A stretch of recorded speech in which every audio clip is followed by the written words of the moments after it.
Committee দেওয়া হলগুলোতে দিয়ে আসলে ছাত্রদের কি উপকার হয়েছে এটা জানা নাই। তবে বিগত সময়গুলোতে আমি নিজে এফ রহমান হলের ছাত্র ছিলাম।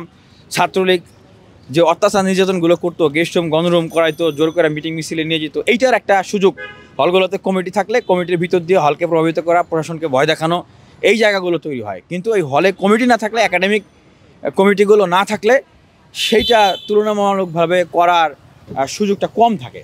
এবং ছাত্ররা তো বলে নাই যে রাজনীতি নিষিদ্ধ করে দেন বিশ্ববিদ্যালয়ে, এবং আমরাও সেটার পক্ষে না।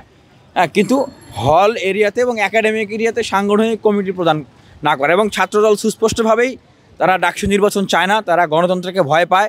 কারণ ছাত্র দলের যে নিজের কমিটি নির্বাচন, এটাও গণতান্ত্রিক প্রক্রিয়ায় হয় না, এটাও লেজির ভিত্তিক সিস্টেমে হয়, তাদের সাংগঠনিক অভিভাবক তাদের কমিটি দেয়। এই জন্য ডাকসু কিন্তু একটা গণতান্ত্রিক প্রক্রিয়া, এইটাকেও তারা আসলে ভয় পাচ্ছে। এই ডাকসুকে বানচাল করার জন্যই ছাত্রদলের ঠিক এই তফসিলের পরে এই ষড়যন্ত্র, এই চক্রান্ত। এবং আমরা দেখেছি যে ছাত্রদলের সাথে আরও একটি ছাত্র সংগঠন বাকশাসের কিছু নেতাকর্মীরা, তারাও শিক্ষার্থীদেরকে উস্কে দিয়েছে আন্দোলনের ভিতরে গিয়ে। দেখেছি যে ছাত্র শিবিরের পানির ফিল্টার ছিঁড়ে ফেলে দিয়েছে, আমাদের ভেন্ডিং মেশিনের সামনে জুতা নিক্ষেপ করতেছে। আরে ভাই, আমরা যে ভেন্ডিং মেশিন দিয়েছি সেখানে কোনো দলের নাম, লোগো কিছু ছিল না।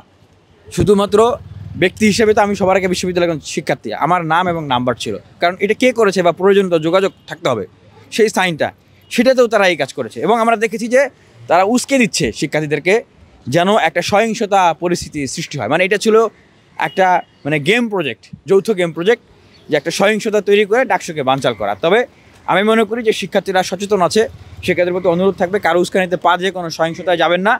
ডাকসুকে আমাদের যে কোনো মূল্যে আদায় করতে হবে। এবং এই ডাকসুর ভিতর দিয়েই ঢাকা বিশ্ববিদ্যালয়ের শিক্ষার্থীরা তারা যেরকম ঢাকা বিশ্ববিদ্যালয় চান, সেরকম ঢাকা বিশ্ববিদ্যালয় তারা বিনির্মাণ করবেন। বান্ডেল থাকলে প্রতি সেনমানিতে টাকা বাঁচবে। বিকাশ সেনমানি বান্ডেল কিনে জিতুন প্রতি লেনদেনে।